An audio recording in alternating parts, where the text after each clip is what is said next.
This is Eric Muathe with Muathe.com after the close of October 10th, 2008 in what was to be the worst week for the Dow ever and the second worst week for the S&P 500 since August of 1933. Wow. I mean, these are crazy times, and I mean the erosion of capital is just amazing. It's unbelievable to watch. And even though some of us saw some of current developments happening, I can tell you when the market dropped and was trading in the 11,000, just and above 10,000 a week ago, I mean, I thought it was over. I mean, had you told me that I would be making this video with the Dow making a low this week of around 7,700, something like that, anyway, below 8,000, I would have told you you are nuts.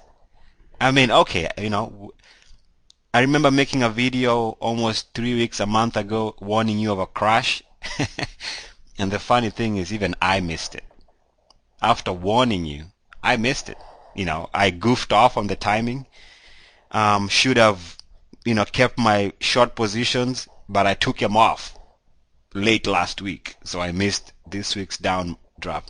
And that's okay, because we've all been expecting a fierce snapback rally, at least 1 day, 2 day rally that would easily wipe out your gains. Absolutely incredible times. I don't know what to say in a way. I don't know whether to cry, whether to laugh. But I can also tell you I feel a little bit privileged to witness such a phenomenon event.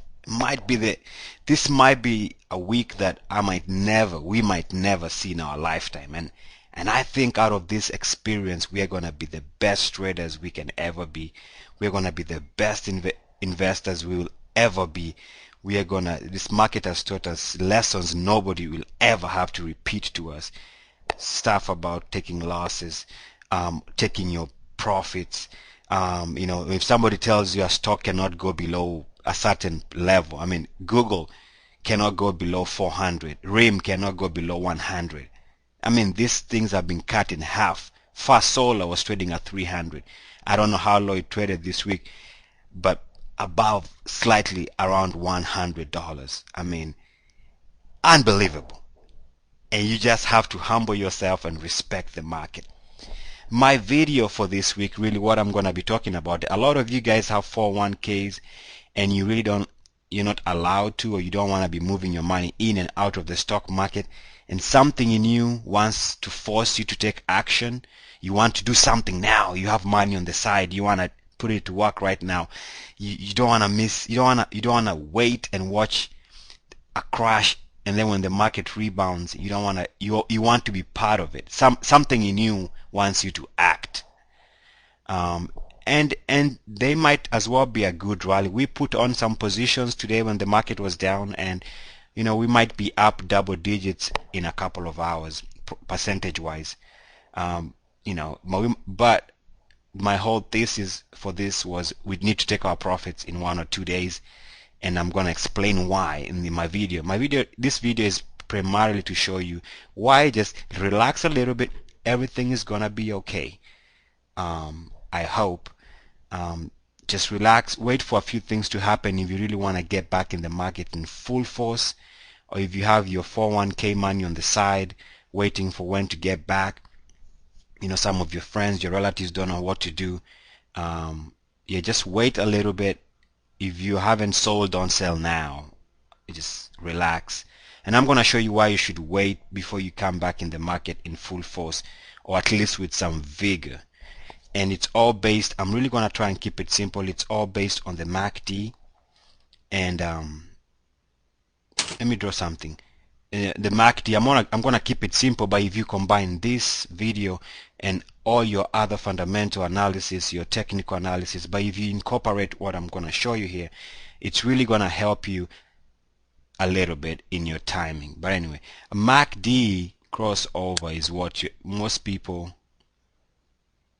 this being the MACD will always have something like that, and this crossover here is what makes most people think that there's a turn in prices and you should go in, so that people wait for that crossover.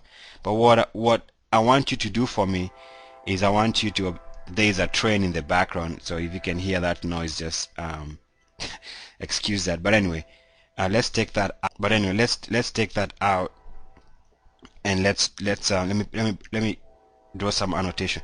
What you need to do for now and for yourself is one of the reasons why you should wait is usually what happens right now, the MACDs in the market are all pointing lower, all of them, especially on the daily. They are all pointing lower. First and foremost, that tells you there's a lot of downside pressure, number one.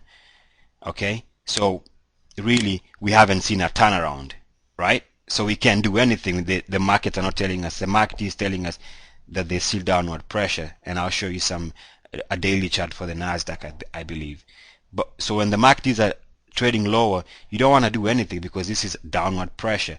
It tells you mathematically that stocks are looking to head lower. I mean, it can always turn around eventually, but you really have to go with what you are seeing in the charts now. Sometimes anticipating what will happen next is what gets technical analysts and us and all of us as traders in trouble. We anticipate sometimes too much and we end up making mistakes.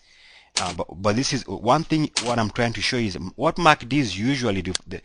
You'll find that MACDs, and I talk about this in my secrets upgrade. Those of you who have that my secrets upgrade can go and revisit the topic on the ultimate more the breakout, and I explain this in detail with a lot of chart examples. Now, MACD, usually what happens is there's going to be an initial failed attempt by the MACD to cross over right there, okay, where it seemed that there was going to be a crossover, but it fails, and then it comes down, and eventually there is a crossover, let's say somewhere there. Now what I'm trying to say is don't try and anticipate the first breakout, the first crossover, okay? The first crossover never works. I don't know why. Maybe it's just because everybody's watching for it, but lately since the 90s, if I go back in my research, and even in the 2000s, the first MACD crossover fails. And it's a good thing, because what that does, it frustrates people, markets head lower, stocks head lower, and then the second, the third, or the fourth MACD crossover might work, but the first one will fail. So what you do, wait for this, usually it's the dark line, to form this a failed attempt to cross over, and then come down, and then what you do is you draw a line and wait for this line here that fails to cross over, wait for it to come around and move above these highs, this MACD, the highest point it went while it tried to cross over. I don't know whether that makes sense. The best way I can explain it is this way, okay? Let's say you're going you're going to make a trip from point A to point B, all right?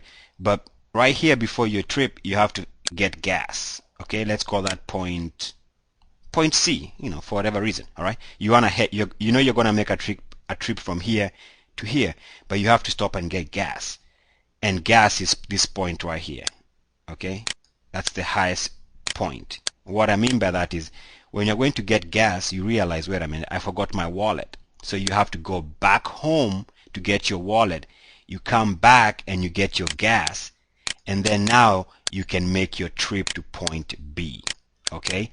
So you have an initial attempt to cross over that fails. You go back and get your wallet, and then when you come and get your gas, you move out of that range, and that's when you buy, okay? So because right now markets, the MACDs are trading lower, in fact with not even a single attempt of a crossover, not even the slightest failed attempt, none, we cannot say these markets are out of trouble. I mean, we need to see a couple of days of rally, okay, up days that will at least move the MACD higher, and then we might roll